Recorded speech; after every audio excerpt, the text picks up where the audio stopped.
नमस्कार, news nation देख रहे हैं। मैं हूं वंदना। इस वक्त हमारे साथ हैं कांग्रेस एमएलसी प्रेमचंद मिश्रा और इनसे जानते हैं कि सर आज कौन सा ऐसा मुद्दा रहा जो आपने सदन में उठाया।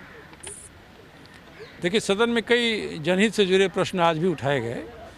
ट्रैफिक जाम को लेकर लोगों ने चिंता प्रकट की है। चोरी चकारी और बाइक चोरी, मोटरसाइकिल, कार, वाहन चोरी की घटनाओं को लेकर काफ़ी चर्चा हुई है और सरकार की तरफ से कोई समुचित उत्तर नहीं मिला है।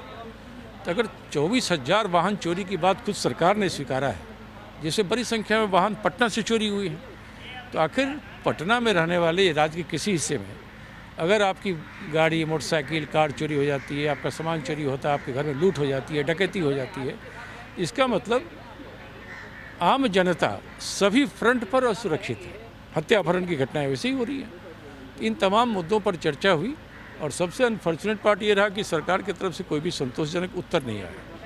आज शिक्षा मंत्री और शिक्षा विभाग को लेकर भी सेकेंड हाफ में महत्वपूर्ण चर्चा होनी है, मैथिली को लेकर और विभिन्न भाषाओं को लेकर। आज देखना है कि जो शिक्षा मंत्री आज से 5 दिन पहले सदन में मेरे ही प्रस्ताव को मैथिली की पढ़ाई होनी चाहिए को वोटिंग करा के गिरा दिया, आज वो क्या बोलते हैं, जो कल विधानसभा में उन्होंने कुछ पॉजिटिव बातें करी हैं। तो ये सवाल मैं ही उनसे फिर पूछूंगा कि आज आप मैथिली पढ़ाई की बात अगर कर रहे हैं तो क्या वजह थी कि आपने 26 फरवरी को मेरे उस गैर सरकारी संकल्प को वोट से द्वारा वोटिंग करा के संख्या बल पे आपने गिरा दिया। इन 4 दिनों में क्या हुआ? तो कहीं ना कहीं यह कांग्रेस की और मेरी पर्सनली यह बड़ी विक्ट्री है कि सरकार को हमने बाध्य किया कि आपको मैथिली ही नहीं अन्य भाषाओं के बारे में भी सोचने के लिए विवश होना पड़ा। सर, लॉ एंड ऑर्डर को लेकर के अब यूपी के तर्ज पर बिहार पुलिस भी काम करने वाली है, क्या कहेंगे, कितनी सुधार होगी इससे? यह मुख्यमंत्री नीतीश कुमार के कार्यशैली पर बड़ा सवाल है। अगर उत्तर प्रदेश में इनकाउंटर किया जा रहा है अपराधियों को पकड़ने के लिए, मार दिया जाता है और वो ऐसा भाजपा के विधायकों ने सजेशन दिया, तो यह नीतीश कुमार जी के ऊपर, नीतीश कुमार के पुलिस के ऊपर, इसका मतलब भाजपा के लोगों को भी भरोसा नहीं रहा। तभी तो आप कह रहे हैं कि यूपी की तर्ज पे। तो नीतीश जी तो कहते रहे हमारा गुड गवर्नेंस है, हमारा बेहतर शासन है। अब आपके सहयोगी कह रहे हैं कि नहीं आप बेकार हैं, यूपी की तरह काम करिए। इनकाउंटर कर देना कहीं से भी समस्या का समाधान नहीं है।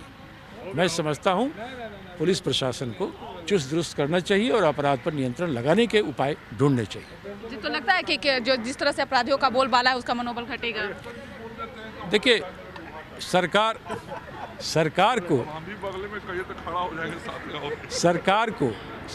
को सिर्फ कहने से काम नहीं चलेगा।